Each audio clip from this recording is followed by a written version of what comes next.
Assalamualaikum warahmatullahi wabarakatuh. Sebelumnya perkenalkan nama saya Iksanul Putra dengan NIM 20201037031138 dari kelas Jaringan Komputer I, di mana di sini saya akan menjelaskan mengenai tugas 5, yang dimana tugas 5 di sini mengenai implementasi subnet IPv6 dan DHCP IPv6 menggunakan metode SLAAC dan subnetting pada IPv6. Di sini kita disediakan sebuah PKA dari paket tracer, di mana sudah disediakan dan kemudian sudah saya kerjakan. Di sini kita disediakan addressing table. Sebelumnya saya jelaskan mengenai IPv6. Jadi IPv6 itu sebuah alamat IP, jadi IP addressing seperti IPv4, cuman di sini perbedaan dari segi versinya. Kalau IPv4 itu yang versi 4 dan IPv6 itu versi 6, dan juga terdapat beberapa perbedaan di mana dari segi penulisannya IPv4 itu lebih ke angka saja seperti 192 dan sebagainya. Kemudian kalau IPv6 itu menggunakan terdiri dari angka dan bisa dilihat sini terdiri dari angka dan huruf seperti ini. Kemudian untuk kelasnya itu kelas IP-nya itu kalau IPv4 itu ada kelas dari A sampai dengan E. Kalau misalkan IPv6 itu kelasnya sampai sekarang masih belum tak terbatas. Kemudian selanjutnya di sini saya sudah melakukan konfigurasi, di mana di sini kita disediakan tabel untuk subnet table dan addressing tablenya, dan sudah saya kerjakan sebelumnya. Di sini kita kasih kecil dulu. Bisa kita lihat kurang lebih subnet tablenya itu seperti ini.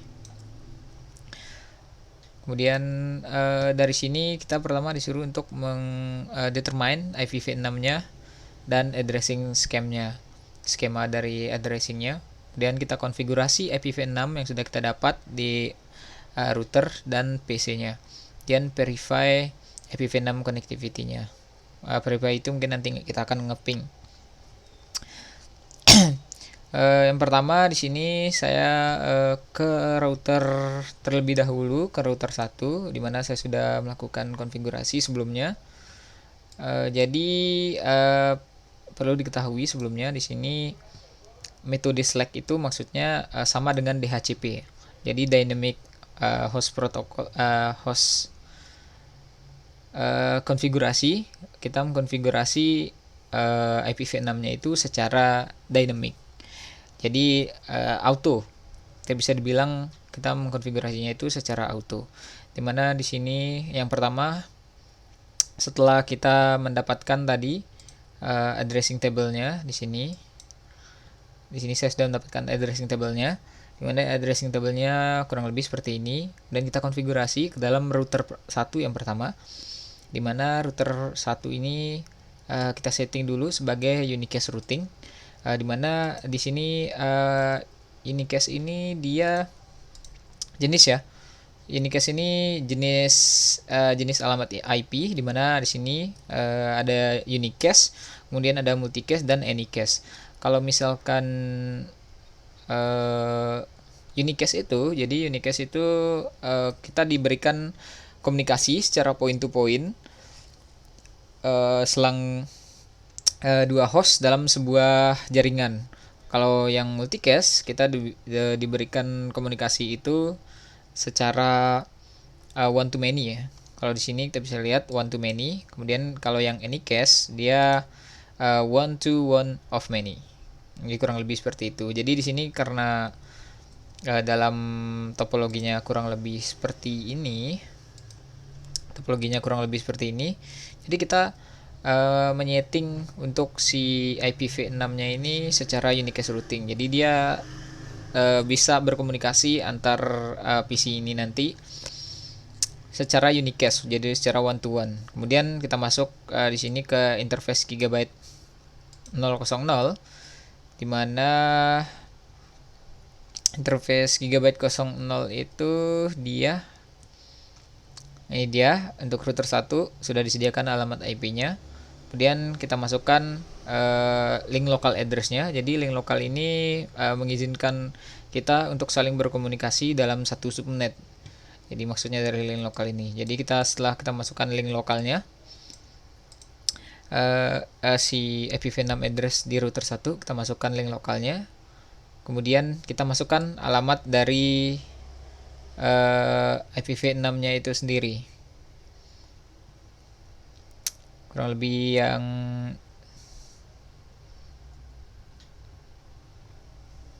yang ini seharusnya. Yang C8 nih. Ya, kurang lebih kita masukkan seperti ini. Kemudian kita aktifkan, kita shutdown kan. Yang ada di router 1 itu untuk interface gigabyte 000-nya, 00-nya, 0/0-nya. Kemudian kita masuk ke gigabyte Ethernet 0/1-nya.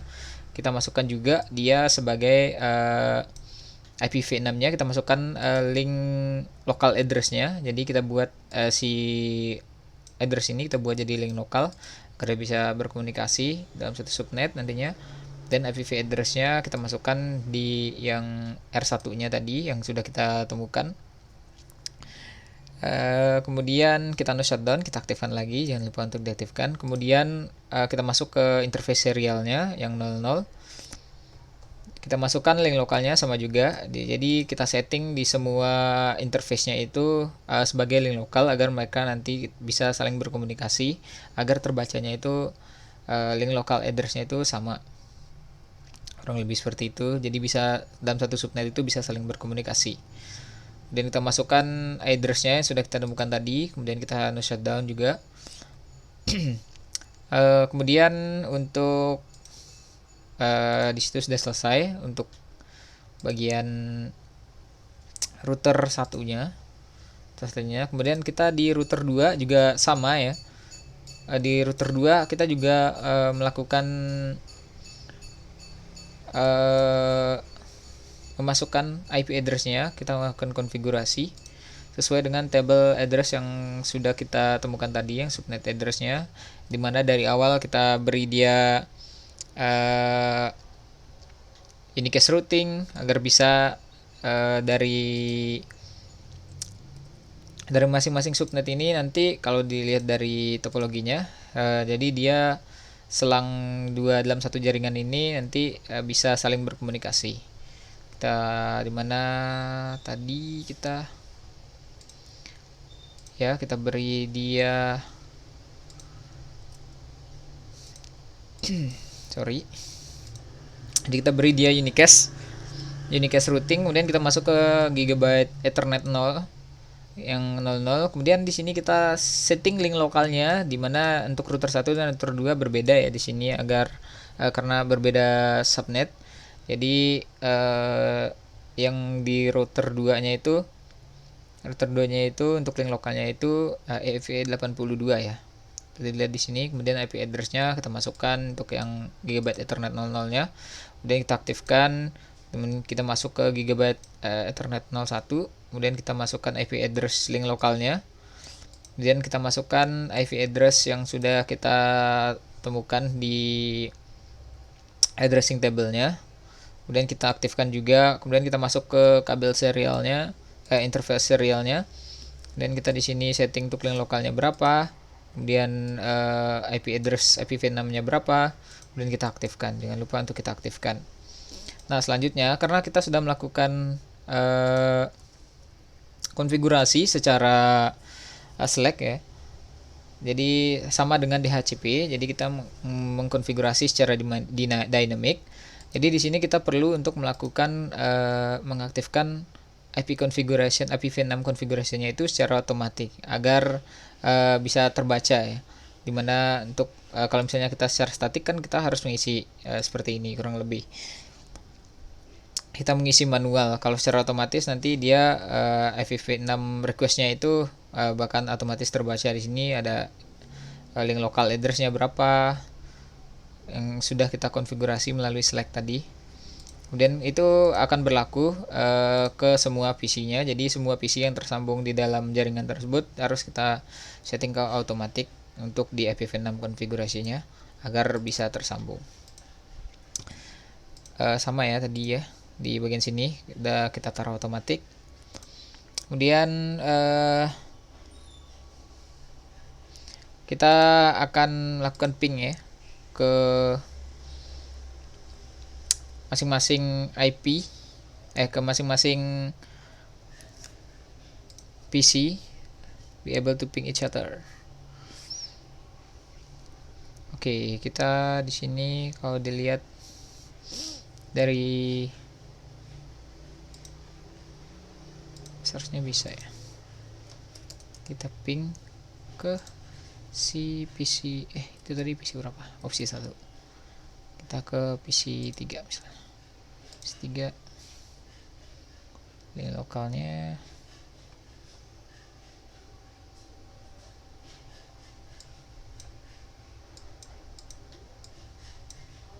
susah sekali ya.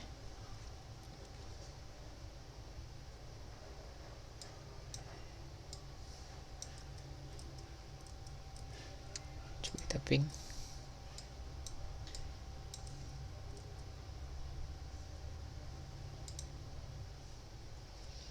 Ini juga jadi.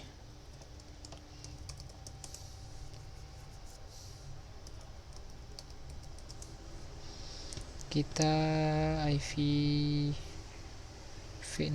nya kita copy, kemudian dari PC4 misalnya, dari PC4 kita ke command prompt, kita ping. Nah, di sini bisa dilihat ya, dari kita tadi kita dari PC4 kita ping ke si PC1. Jadi dia ada replay, jadi dia udah tersambung. Nah, itu tadi gunanya dari si unicast ya. Jadi gunanya dari unicast, itu gunanya dari unicast tadi. Kemudian kalau misalnya dari PC1 ke PC2, kita tadi udah nemu yang PC1 ya, kita ping di sini. Ping. Nah, di sini ada replay dari si PC satunya. Nah, itu gunanya tadi untuk si link lokalnya antar subnet. Mana di sini ada dijelaskan ya. Kalau unicast itu komunikasinya secara point to point, jadi secara langsung selang 2 host dalam sebuah jaringan, selang 2 host. Seperti yang kita coba tadi dari PC4 ke PC1. Kemudian yang untuk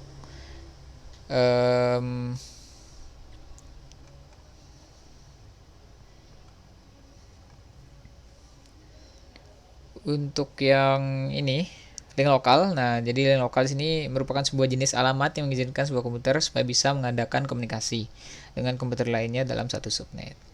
Nah, jadi tadi udah kita coba semua, udah saya coba semua.